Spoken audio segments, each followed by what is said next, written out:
श्रीरामचन्द्रं शरणं प्रपद्ये। श्रीरामदूतं शरणं प्रपद्ये। श्रीराम जय राम जय जय राम। श्रीराम जय राम जय जय राम। श्रीराम जय राम जय जय राम।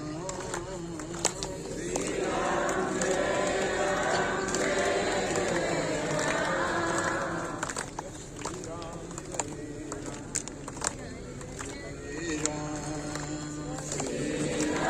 जय राम जय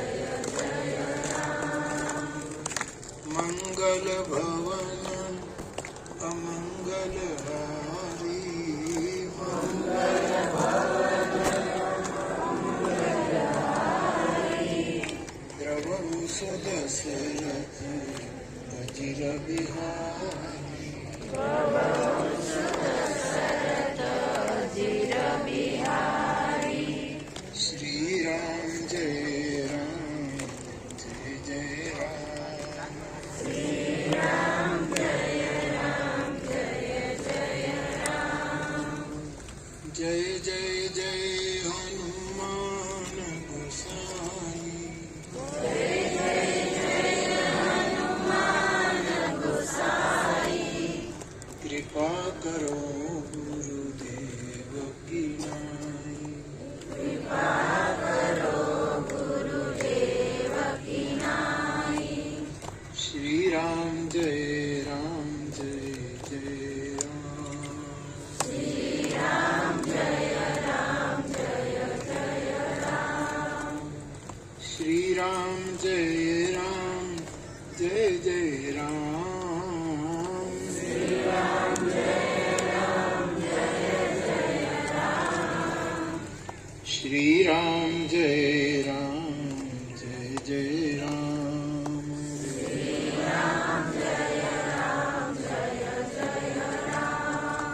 बोलिए हनुमान जी महाराज की। આ બધી જ સમાધિઓને હું પ્રણામ કરું છું. બગસરા વૈષ્ણવ સાધુ સમાજ, બગસરા રામાનંદી સાધુ સમાજ અને બગસરા ગોસ્વામી સમાજ, બગસરા અને આજુબાજુના ગામના સૌ આપણો સાધુ સમાજ, આમાં વડીલો માતાઓ આપણા સમાજના, એને પણ મારા પ્રણામ. અને બધા યુવાન ભાઈ બહેનોને એક સાધુ તરીકે, તમારા માયલો એક સાધુ તરીકે મારી ખૂબ જ પ્રસન્નતા વ્યક્ત કરું છું. વર્ષો પહેલા, એટલે કે 46 વર્ષ પહેલા, આપણા ગામના એટલે કે બગસરાના ડોક્ટર ગોંડલિયા સાહેબ અને એમના આગ્રહને લીધે બગસરામાં રામકથા થયેલી. અને આટલો મોટો પરિવાર આપણો અહીંયા રહે છે. મને આપ સૌને, આપને તો આનંદ હોય જ, આપ સૌને આ રીતે મળવાનો મને પણ આનંદ થાય છે. વર્ષો પહેલા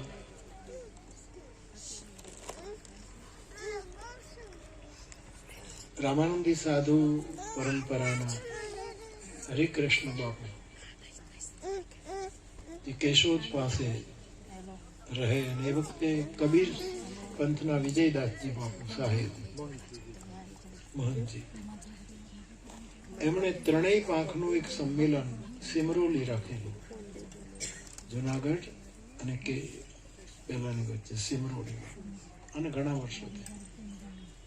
અને એ વખતે ત્રણેય સમાજ એવો થયેલો. આજે પણ કાલે આપણા સમાજના વડીલો ત્યારે કહેતા હતા કે ત્રણેય પાંખના સાધુઓ ભેગા થઈને મળીશું, એનો મને આનંદ છે.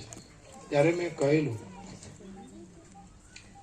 કે વૈષ્ણવ સાધુ સમાજ, રામાનંદી સાધુ સમાજ અને ગોસ્વામી સાધુ સમાજ, એને એક સૂત્રમાં જો બાંધવા હોય તો આપણા આ ત્રણેય સમાજ એમાં એક સત્યમ છે, એક શિવમ છે, એક સુંદરમ છે.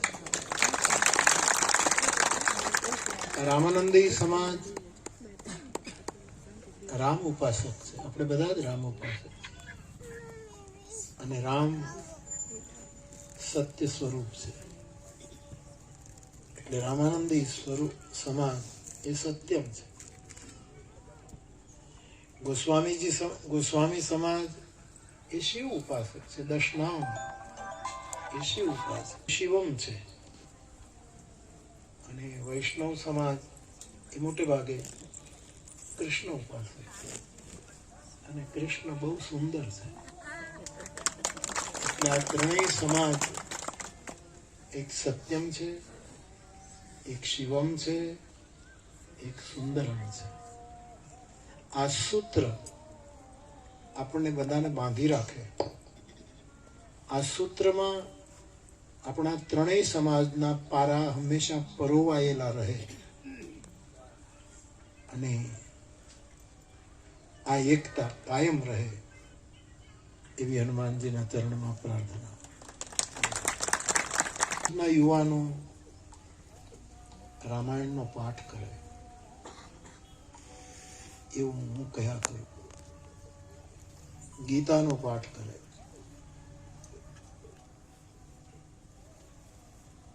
તમને પ્રેરણા થાય, કોઈ ગુરુ મળી જાય, શીખવે, કોઈ સમાધિની પાસે બેસીને તૈયાર થાવ, તો આપણા સમાજના સૌ ભાઈ કથા પણ કરે, જરૂરી છે. તો આપણા તો બે સૂત્રો છે આદિકાળથી, કે ભજન કરવું અને બીજાને ભોજન કરવું. આ પરંપરાને સાધુ સમાજ સાચવી રાખે એવું હું હંમેશા વિનયપૂર્વક કહ્યા કરું છું.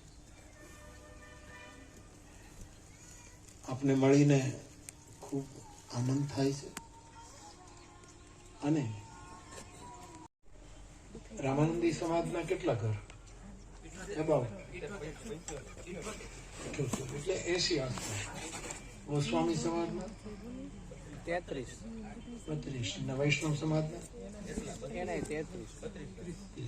એ આપ તો કથામાં આવતા હશો પ્રસાદ લે, પણ એક દિવસ એવો કરો ને કે ત્રણેય સમાજને ત્યાં જુદા બેસાડીને કથામાં બધા જમાડે. જુદી વ્યવસ્થા કરીને જેમાં આપણા ત્રણેય પાંખના સાધુ પરિવાર હોય, એમાં બધા હું સૂચના આપી દઉં.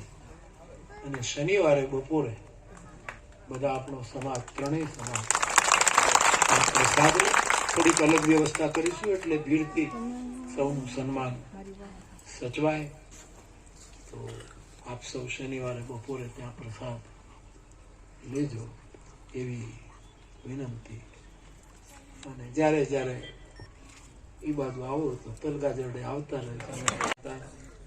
મારી પ્રસન્નતા વ્યક્ત કરતા કરું છું. આ જગતમાં મારી દૃષ્ટિએ રામ કરતા પણ ઊંચો કોઈ શબ્દ હોય તો એ સાધુ છે.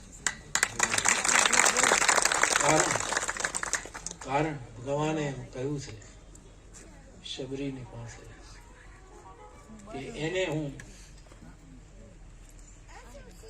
સાતમી ભક્તિ ગણું છું, કે જે મારા સાધુને મારા કરતા મોટો ગણશે એ સાતમી ભક્તિ. આટલી બધી ઇજ્જત પરમાત્માએ આપણને આપી છે, એ ઇજ્જતને આપણે ટકાવી રાખવાની. નાના મોટા મતભેદને લીધે આ સાધુ સમાજની જે ઊંચાઈ છે એને આપણે સંભાળી રાખવાની. વડીલો તો આ સમાધિ વાળા હોય તો આપણને આશીર્વાદ આપ્યા જ હોય. વડીલો જેટલા બેઠા છે એ પણ માર્ગ, પણ નવી પેઢી પણ તૈયાર થાય અને આ સાધુતાનું ખૂબ જતન કરે, એના માટે સૌને ખૂબ બળ મળે એવી હનુમાનજીના ચરણમાં પ્રાર્થના. આપ સૌને પ્રણામ. જય સિયારામ. सबके न्यारे भये पानी सब में एक. एम वैष्णव साधु समाज હોય, रामानंदी साधु समाज હોય, કે 10 नाम साधु समाज હોય, એ બર્તન सबके न्यारे